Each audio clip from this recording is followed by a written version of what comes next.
Hi, xin chào tất cả mọi người, chào mừng mọi người đã quay trở lại với channel của gia đình Cam. Ngày hôm nay thì chúng ta sẽ cùng vào bếp để làm một món bánh. Đó chính là bánh bao nhân thịt. Bánh bao ấy là một món ăn mà mình rất là thích. Và hôm nay chúng ta cùng bắt tay vào làm món ăn này nhá. Đây là những nguyên liệu để chúng ta làm phần vỏ này. Chúng ta sẽ cần có bột mì, bột năng.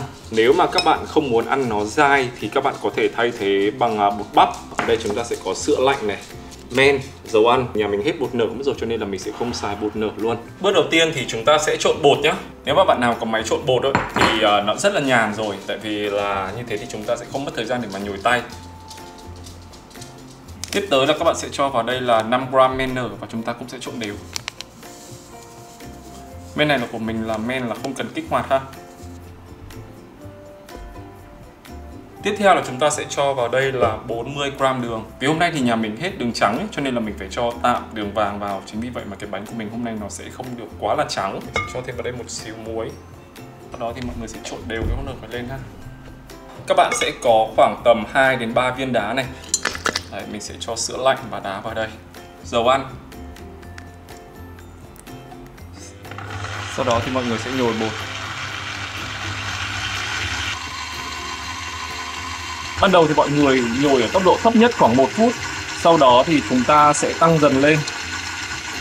Nếu mà nhà mọi người có máy nhào như thế này thì mọi người sẽ nhào mất khoảng tầm từ 12 đến 15 phút. Và nếu mà không có máy thì mọi người sẽ phải nhào bằng tay mất khoảng tầm từ 25 đến 30 phút. Và cái cách nhào tay như thế nào thì một chút nữa thì mình sẽ chỉ sơ mọi người để mọi người có thể làm nhé, không khó đâu. Trong quá trình mà các bạn nhào ấy mà các bạn ấn cái ngón tay vào thấy bột nó bị cứng và nó hơi nứt ra thì như vậy là bột của các bạn nó bị hơi khô. Thì nếu mà hơi khô thì các bạn sẽ cho nước vào từ từ nhá. Và nếu mà trong trường hợp mà bột nó bị nhão nhoét ra, nó không đóng thành một khối thì các bạn lại cho thêm bột nhá. Lúc đấy thì bột của các bạn nó đang hơi bị nhão. Mọi người nhào đến khi nào mà khối bột nó trở thành đồng nhất như thế này và cái bề mặt của nó này rất là mịn.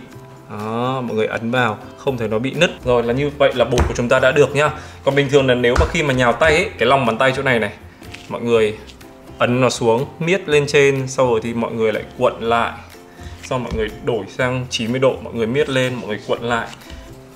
Nhưng mà mọi người chú ý của mình là chúng ta miết nhẹ nhẹ thôi, không nên dùng quá nhiều sức. Nếu mà dùng quá nhiều sức ấy, thì những cái sợi gluten nó sẽ bị đứt. Đấy, mọi người cứ làm như thế này để khi khối bột của chúng ta mịn nhá. Bánh bao ấy thì chúng ta sẽ không cần phải nhồi đến khi mà kéo màng như bánh mì. Cho nên là bột bánh bao này thì chúng ta nhào nó sẽ đơn giản hơn bột bánh mì rất là nhiều. Mọi người thấy không? Là cái bột này nó rất là mịn luôn. Khác với bánh mì là sau khi mà chúng ta nhào xong là chúng ta sẽ mang đi ủ. Thì với bánh bao ấy thì các bạn sẽ chia cái phần luôn ra cho mình ha. Ở đây với 600g này mình muốn ăn vỏ nó dày một chút ý, cho nên là mình sẽ chia ra mỗi viên bột nó sẽ rơi vào khoảng tầm 70g.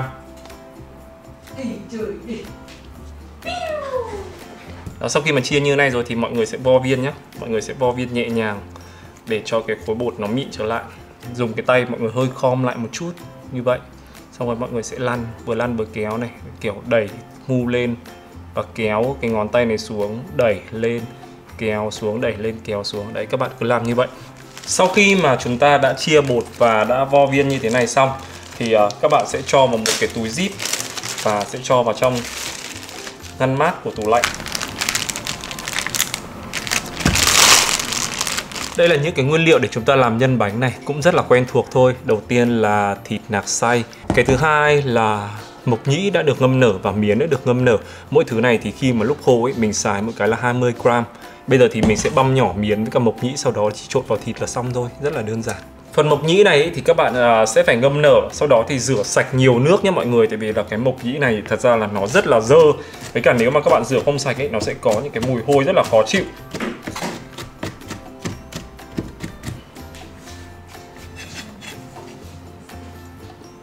Tương tự với miến các bạn cũng sẽ cắt nhỏ nhé. Bây giờ chúng ta sẽ nêm nếm cho cái bát nhân này. Ở đây thì mình có một chút hành phi, mình sẽ cho vào. Nếu mà bạn nào không có hành phi thì các bạn có thể cho thêm một củ hành khô vào cũng được nhá. 1/2 thìa cà phê tiêu, 1 thìa cà phê hạt nêm, 1/2 thìa cà phê nước mắm ngon. Sau đó thì các bạn sẽ trộn đều cái phần nhân này lên. Cái này thì bắt buộc phải có hạt tiêu nhé, tại vì là có hạt tiêu vào thì cái vị nó dậy lên rất là ngon. Và mọi người sẽ nhìn thấy này, nó khá là tơi đúng không? Đây cũng là cái điều mà mình muốn nói. Hôm nay thì mình làm cái bánh bao này là mình làm bánh bao theo kiểu miền Bắc, có nghĩa là cái nhân sẽ không hấp lên. Khi mà mình vào thành phố Hồ Chí Minh sinh sống ấy, thì mình mới nhận ra được một điều là bánh bao ở trong thành phố Hồ Chí Minh rất là khác so với bánh bao ở Hà Nội. Cái vỏ thì thôi cứ coi như là gần như là tương đương và giống nhau đi, mặc dù là cái vỏ ở trong miền Nam này nó ăn cái vị nó sẽ hơi ngọt hơn một chút, nhưng mà cái nhân nó khác hơn rất là nhiều. Ở ngoài miền Bắc ấy thì mọi người sẽ thường là bao nhân sống và tơi như thế này, sau đó thì hấp lên. Nhưng mà ở trong miền Nam ấy thì mình được biết được rằng là cái nhân sau khi mà đã trộn xong sẽ được nắm thành từng nắm và sau đó hấp chín lên thành như một cục xíu mại, như một cục thịt viên ấy mọi người. Sau đó thì mới vào bánh và sau đó hấp lên. Cho nên là khi mà các bạn ăn cái bánh bao ở trong miền Nam, cắn cái nhân ra các bạn sẽ thấy là cái nhân nó rắn này, nó chắc, nó hơi giòn giòn và có cảm giác là sẽ ăn giống như là ăn mọc. Còn ở ngoài miền Bắc ấy thì khi mà mọi người xé cái bánh bao ra thì cái nhân nó sẽ tơi rời và nó sẽ mềm. Mình nghĩ rằng đấy là cái điều thú vị của ẩm thực các mọi người, là cùng một tên thôi nhưng mà cái cách làm nó khác nhau đi một xíu thôi cũng sẽ tạo ra một cái thành phẩm nó rất là khác. Chính vì vậy mà khi mà mình xem được cái clip là mình thấy rằng là các bạn ở trong này review về bánh bao miền Bắc ấy, thì các bạn khi mà xé cái bánh bao ra thì cái thịt nó tơi rời ra, thì các bạn bảo là cái thịt ở bên trong cái bánh bao này cái thịt nó không nhiều, xong rồi cái thịt nó không tươi cho nên là nó mới bị tơi rời ra như thế. Như vậy là không đúng đâu mọi người ạ. Cái việc mà thịt tơi ra hay là thịt rắn chắc thành một cục ấy, nó do cái cách chế biến nhân của từng miền, chứ nó không phải là do cái chất lượng thịt hay là thịt ít hay thịt nhiều đâu nhá. Bây giờ thì mình sẽ để cái bát nhân này chỉ khoảng tầm 30 phút để cho nó thấm. Đây thì mình sẽ chia khoảng tầm 62 gram một viên. Và ở đây thì mình có cả trứng chim cút ấy mọi người, thì mình sẽ cho 2 quả trứng chim cút vào luôn. Mình làm cho nhà ăn mà, mình cứ làm cho nó đầy đặn lên một tí như thế này.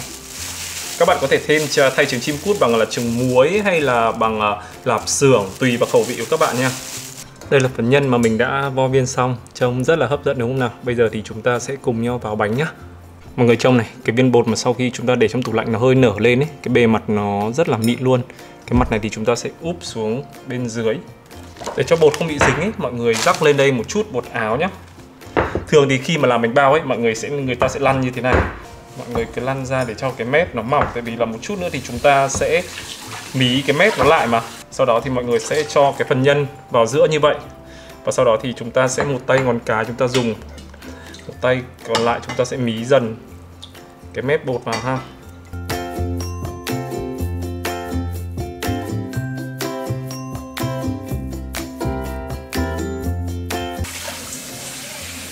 Thì mọi người khi mà hấp ấy thì mọi người có thể để cái mặt này lên hấp cũng được, thì nó sẽ là kiểu như là có cái bông hoa. Hoặc là nếu mọi người muốn căng ấy thì mọi người sẽ lật ngược nó lại, mọi người sẽ cho cái mặt căng lại lên trên.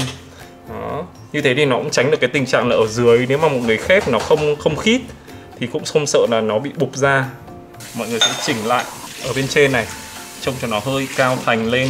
Sau đó thì mọi người lấy một cái giấy nến nhé, mọi người cho cái phần đáy bột này vào cái giấy nến. Đó, như vậy là chúng ta đã xong một cái bánh bao rồi.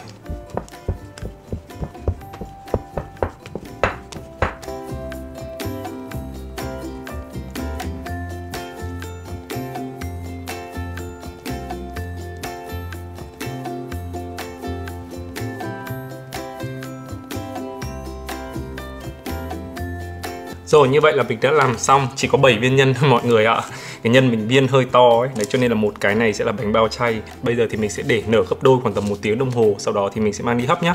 Trong thời gian mà chờ bột nở thì mình sẽ đi chuẩn bị nồi nước. Đây là cái chõ nhà mình rất là to mọi người ạ, cái này to lắm.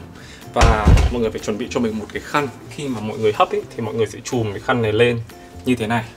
Sau đó thì mọi người sẽ đậy nó lại để cho cái hơi nước ấy khi mà nó bốc lên nó đọng vào nồi này nó không chảy ngược xuống bánh. Thú thực với mọi người là mình thấy có những cái mẹo như là cho chanh hay là cho giấm vào cái nước hấp này để cho cái bánh bao nó được trắng. Mình nghĩ rằng là cái đấy nó cũng chẳng có tác dụng gì lắm đâu mọi người ạ. Cái bánh nó trắng hay không ấy nó phụ thuộc vào cái bột của các bạn rất là nhiều, cho nên là mình cũng sẽ bỏ qua luôn cái việc là cho chanh với cả cho giấm vào cái nước hấp này. Ok, mấy cái bánh mà mình nặn đầu tiên ấy nó đã được rồi này, giờ nó rất là mềm luôn. Đó, bây giờ thì mình sẽ đi hấp những cái này trước ha.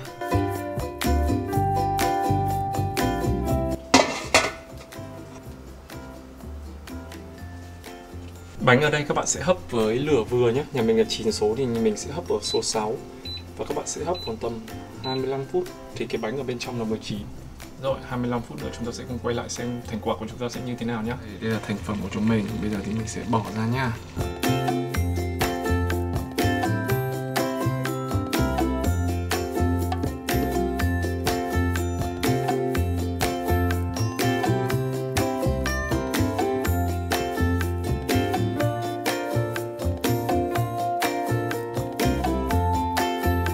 nhân ở bên trong rất là thơm.